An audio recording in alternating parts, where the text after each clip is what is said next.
Justice Yashwant Verma तो आपको याद ही होंगे, जिनके दिल्ली आवास में 500 रुपए के जले और बिखरे हुए नोट मिले थे। और इन्हीं आरोपों की जांच करने वाली समिति ने आज सदन में अपनी रिपोर्ट दायर कर जस्टिस वर्मा पर लगाए गए तीनों आरोपों को सही माना है। कमेटी ने अपनी रिपोर्ट में कहा है कि जस्टिस यशवंत वर्मा पर ये तीनों आरोप साबित होते हैं।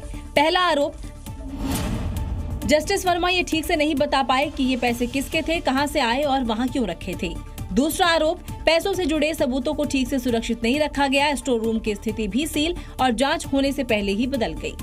और तीसरा आरोप, जस्टिस वर्मा ने जो सफाई दी तो जवाब स्पष्ट संतोषजनक नहीं था, बल्कि टाल मटोल वाला और अधूरा बताया गया। वहीं जांच कमेटी ने अपनी रिपोर्ट के साथ कार्रवाई का रिकॉर्ड संबंधित दस्तावेज और सबूत सौंप दिए हैं। अब रिपोर्ट के आधार पर कानूनी कार्रवाई की जाएगी। बता दें कि 14 और 15 मार्च 2025 की रात दिल्ली में उनके सरकारी आवास के स्टोर रूम में आग लगी थी। मौके पर पुलिस और दमकल अधिकारियों को बड़ी संख्या में 500 रुपए के जले, अधजले और बिखरे हुए नोट मिले थे।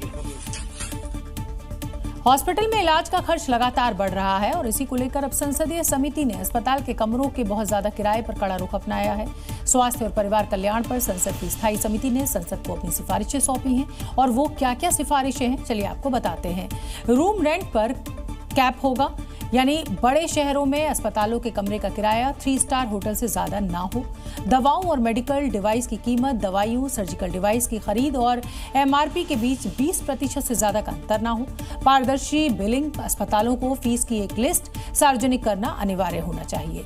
अग्रिम अनुमान, इलाज से पहले कुल खर्चे का पूरा या अनुमानित ब्यौरा मरीज को देना अनिवार्य हो।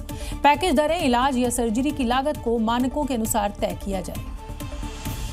अगली खबर का रुख करेंगे और अब बात करेंगे 4 अगस्त को हुए एयर इंडिया की फुकेट से दिल्ली आ रही फ्लाइट में टर्बुलेंस मामले की, जिसकी वजह से 40,000 फीट पर हवा में उड़ रहे 145 यात्री और क्रू मेंबर्स की सांसें अटक गईं। 17 से ज्यादा लोग गंभीर रूप से घायल हो गए और जब मामले की जांच हुई तो जो सच सामने आया उसने पैरों तले जमीन ही खिसका दी।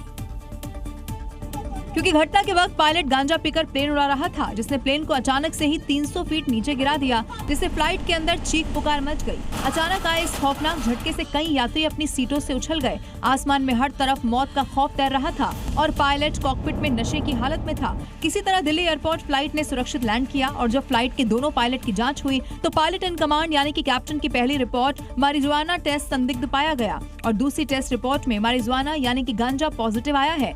यानी जिस वक्त 135 लोग हवा में मौत से जूझ रहे थे उस वक्त पायलट इन कमांड गांजे के नशे में चूर था। ऐसे में सरकार भी अब गंभीर हो चुकी है। If it is anything related to substance abuse or substance using, I would say that from the ministry we are taking it very, very seriously, and if we find that there needs to be some tweaking in the existing regulations. फिलहाल pilot को of duty कर दिया गया है, लेकिन सवाल बहुत बड़ा है कि क्या हवा में सफर करने वाले लोगों की जान ऐसे नशेड़ियों के भरोसे रहेगी।